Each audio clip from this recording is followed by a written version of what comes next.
there, I'm Lucille Greeff and I am one of the partners in Aephoria.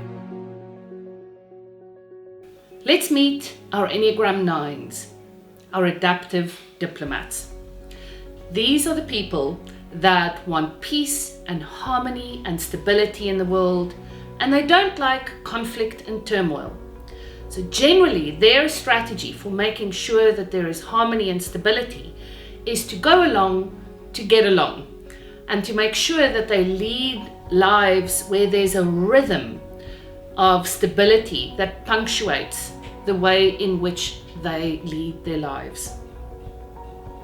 Enneagram 9s really look at very assertive and aggressive people in the world, and they almost will them to calm down, to slow down, to speak softer.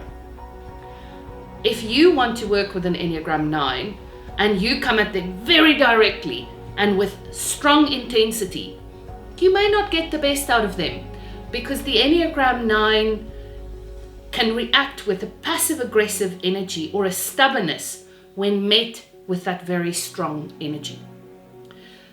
Enneagram 9 leaders have very specific strengths that they bring to the world. The first is their ability to hear and contain multiple voices and multiple perspectives. This can make them incredibly powerful in team environments, especially when there are complex problems that need to be solved, where there is no one right way, and really we need to hear what emerges from the group to figure out how to move forward. Many people also say that they feel calmer and more centered and more grounded when they are in the presence of an Enneagram 9 leader that's operating at their best. That sense of infusing the environment with a calm and centered energy that says, we can do this, no need to panic, let's just keep going. Enneagram 9s also bring sustainability and the sustainable use of energy into the picture. Think about the story of the tortoise and the hare. Our Enneagram 9s move at a pace that's more like the tortoise, but the tortoise often wins the race. There's an African saying as well that says, if you want to walk fast, walk alone. If you want to walk far, walk together. And that's what the Enneagram does. Very collaborative in leadership style, brings the group along, works at a steady pace. Some of the challenges that Enneagram 9 leaders experience often relate to passive aggressiveness and stubbornness. Now think about this. Enneagram 9s don't like conflict. So even when they are upset and even when things go wrong, their preferred way to work with those challenges is to do so in a way that maintains relationships. This might mean that they avoid fights, or that their way of showing their disapproval is by going quiet or not speaking to an individual. That passive-aggressive energy can easily be misunderstood. I've worked with many Enneagram 9 leaders that report something like, I was really upset in this meeting and I gave it to them.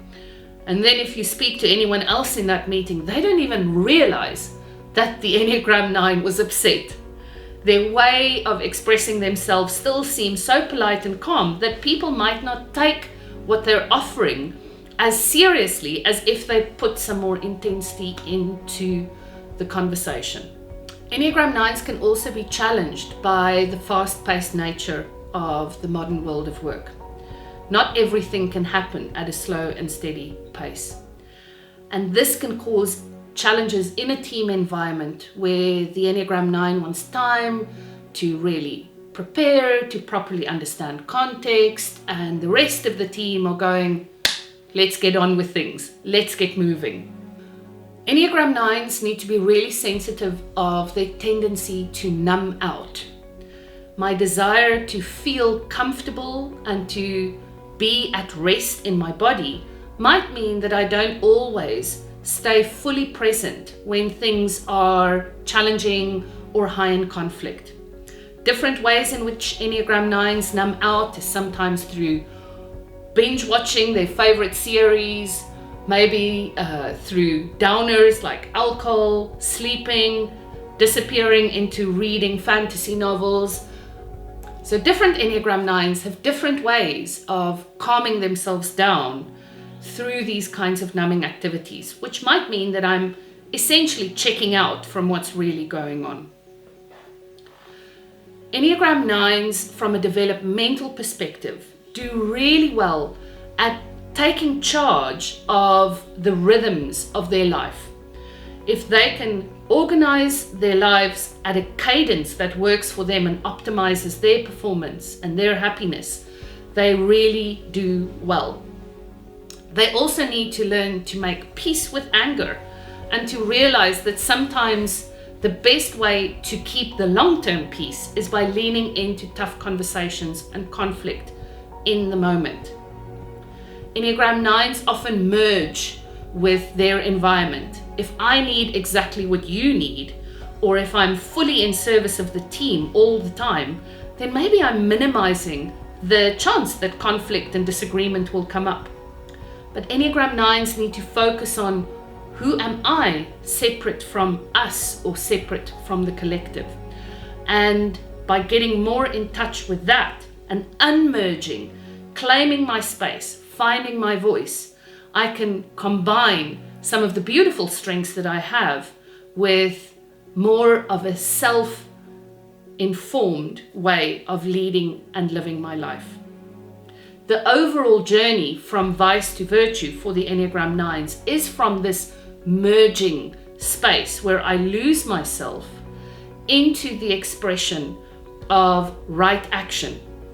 And right action is when I know exactly what the simple next step is, and I'm willing to get going, even if it might disrupt or create some interpersonal challenges. So Enneagram 9s, remember that you live at the top of the Enneagram. This is the place that really represents Ubuntu and spirituality and togetherness. We all need some of the Enneagram 9 energy in our lives.